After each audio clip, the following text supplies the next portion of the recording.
بات یہ ہے. لیکن یہ میں اب فیملی کے اوپر میں نہیں کہہ کر دیا رہا, فیملی کے اندر کوئی معاملات ہے تو مجھے نہیں پتا, لیکن وہ ان کے کافی ناراضگیاں ہو جاتی ہیں. پہلی بات یہ ہے والد صاحب سے بھی ہو جاتی ہیں جی, let me put it this وے. اچھا جی جی اندر کی خبر ہے, وہ والد صاحب سے بھی ناراض ہو جاتے ہیں سخت لہجے میں, سخت لہجے میں. اچھا ایک بات تو یہ ہے. دوسری بات یہ ہے کہ بڑوں سے متعلق جب بھی بندہ بات کرے نا تو اس میں ایک بڑے کی عمر کا لحاظ رکھنا چاہیے, انٹل کے انلیس کہ بہت زیادہ مجبوری ہو, جو بار بار اگر وہ بڑا آپ کے ساتھ آپ کو تصدیق کر رہا ہو تو پھر آپ پرسنل ہو رہے ہیں, تو پھر ذاتی طور پر کوئی مخالفت ہے. دوسری بات یہ ہے جی کہ اس وقت کشمیر کے حالات الحمدللہ بالکل ٹھیک ہیں. کالعدم جوائنٹ عوامی ایکشن کمیٹی جو ہے وہ ارریلیونٹ ہو چکی ہے مکمل طور پر. ایک جگہ پر ان کا جو ہے وہ جو انہوں نے 7ویں کال دی تھی لانگ مارچ کی, وہ بھی انہوں نے جناب ایک بہانہ بنایا جناب کے جو سید رضا صاحب ہیں ان کی وجہ سے ہم نے جو ہے وہ اپنا مؤخر کیا ہے, جو کہ فیلڈ مارشل کے نمائندے تھے. بعد میں انہوں نے بھی وضاحت کر دی جی کہ میں پرسنل کیپیسٹی میں گیا تھا اور جو یہ بات کہہ رہی ہیں یہ بات درست ہے, حقائق کے برعکس ہے. ان کی پریس ریلیز بھی آ گئی تھی. تو بات یہ ہے کہ جو لوگ اس دن لانگ مارچ میں شرکت کے لیے کوئی 2,500 بندہ تھا, کیا وہ دوبارہ جائے گا؟ تو اب جو 21 تاریخ کی وہ کہہ رہے ہیں لانگ مارچ کریں گے, فلاں کریں گے, تو وہ چیزیں اب ڈن ہو چکی ہیں. وہاں پر صرف الیکشن کا ماحول ہے, اور بلاول بھی الیکشن کے ماحول کے اندر ہی اپنی جو شیریں گفتگو کر رہی ہیں. ٹھیک ہے, میں یہ کہہ سکتا ہوں کہ جو کہہ رہے تھے کہ فائدہ ہوگا اس کا پیپلز پارٹی کو, تو میری ذاتی رائے میں اس ٹائم پیپلز پارٹی اس پوزیشن میں نہیں ہے جیسی اچھی پوزیشن اس کی جی بی میں تھی. لیکن جی بی میں انہوں نے آہستہ آہستہ کام کر کے پوزیشن اچھی کر لی تھی. اچھا, ایڈوانٹیج ان کو یہ ہے کہ اس وقت ان کی حکومت ہے اور ایک اچھا پرائم منسٹر ان کو ملا ہوا ہے جو کہ اس وقت کشمیر کے اندر ہے. ٹھیک ہے, فیصل راٹھور کو اگر مائنس کر دیا جائے تو پھر پیچھے جو پارٹی کے لوگ ہیں وہ اتنے کو زبردست نہیں ہے. پیپلز پارٹی کے اندر بھی میں بات کروں, اسی طرح پرابلم یہ ہے کہ مسلم لیگ نواز کے اندر بھی جو لیڈرشپ ہے وہ اس وقت جو کشمیر لیڈرشپ ہے اس کی اتنی پذیرائی نہیں ہے اے جے کے اندر جتنی پذیرائی محمد نواز شریف صاحب کی اور مریم نواز کی ہیں. ابھی وہ جلسے کریں گے تو کشمیر کے اندر ان کے جلسے دیکھ لیجیے گا آپ, 2 جلسے نواز شریف صاحب مریم نواز بھی ہوں گی, اور وہ آپ دیکھیں گے. اور مطلب یہ کہنا کوئی کون حکومت بنا رہا ہے اس ٹائم ٹو ارلی ہے. اچھا ٹو ارلی ہے جی. بتائیں جی کیا سلسلہ, کیا موقف کیا رکھیں گے ویسے میاں نواز شریف صاحب؟ وہاں پر تو انہوں نے شکوہ کیا تھا کہ مجھے بھول گئے, مجھے کیوں نکالا.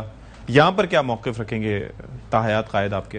تاحیات قائد کی طرف تو بعد میں جاتے ہیں. ان کے پاس جو صاحب کی بات سے وہ میں ایگری کرتا ہوں, ان کے پاس فی الوقت کوئی موقف رکھنے کے لیے ہے کوئی نہیں ہے. مطلب گورننس, اکنامکلی کوئی ہر چیز جو ہے وہ آپ کو پتہ ہی ہے جس طرح کی تنقید ہو رہی ہے. جو سوال ہوا نا کہ جو زبان استعمال کی گئی, تو دیکھیں کچھ حقائق ہے نا, رائے رکھنا ایک ڈفرینٹ بات ہے. حقائق جو ہیں ان کو آپ جو ہے اس کے اوپر آپ اس کو مسخ نہیں کر سکتے. حقیقت یہ ہے کہ کیا محترم جو ہے خواجہ آصف صاحب نے یہ بات نہیں کی کہ میں نے کشمیری نہیں مانتا, جو امیر پور اور جو ایڈجوائننگ ایریاز ہیں, یہ بات ہوئی, یہ زیادتی ہوئی, اس کے اوپر ہم نے بات بھی کی. مطلب یہ غلط ہے. دوسری بات یہ ہے کہ بات کی کہ جی زبان غلط استعمال ہوئی. تو سیاست کے اندر چوہدری صاحب نے بالکل ٹھیک بات کی کہ وہ جب مقابلہ ہوتا ہے سیاست کے اندر تو پھر زبان اس طرح کی استعمال ہوتی ہے. اب وہ کہہ رہے ہیں کہ یہ بڑی غلط بات کی ہے تو ان کو لات مار کے نکال دیں. میں ایک محاورتن ہے نا, محاورتن یہی ہوا تھا کہ میں گھسیٹوں گا سڑکوں کے اوپر, تو میں یہ کر دوں گا وہ کر دوں, سارے سیاستدان کرتے ہیں. اچھا کک آؤٹ کی بات کریں, جیسے عمران خان صاحب کو پارلیمنٹ نے کک آؤٹ کیا تھا, پیٹ پاڑ کے کہاں کی لاڑکانہ کی سڑکوں پہ, میں سمجھ گیا بات, لاہور کی لاڑکانہ کی یہاں پہ. اب ظاہر ہے میں آتا ہوں, آپ صبر کر لیا کریں, آپ نے ساری بات کی سن لیا کریں, آپ کی ساری تشفی ہو جائے گی. اچھا آگے بات کی کہ جی بڑے ہیں تو وہ چھوٹے ہیں تو بڑوں کا تھوڑا خیال رکھنا چاہیے. مقابلہ جب ہو رہا ہوتا ہے تو پھر مقابلہ ہوتا ہے. وہ کل اس نے لامین یمال سے پوچھا نا کہ جی وہ میسی جس نے تمہیں باتھ ٹب کے اندر اگر ہم تصویر دکھا سکے تو میسی یمال واز کمرشل تھا, he was just a commercial نے یونیسیف کا ایک وزٹ تھا وہاں پہ, he went there, تو وہ اس نے بات, وہ پھر ہمارے سال 6 مہینے کا وہ ہے لامین یمال, تو اس کو میسی اس کو بات دے رہا ہے. تو اسے پوچھا گیا یہ جو اسپینش سپر اسٹار ہے کہ اب تمہارا مقابلہ اسی بندے سے ہو رہا ہے جس نے تمہیں بات, انہوں نے کہا جی میں اس کی عزت کرتا ہوں ایز اے سپر اسٹار, لیکن جب میں 90 منٹ کے لیے جب میں میدان کے اندر اتروں گا تو وہاں پہ پھر سخت مقابلہ ہوگا.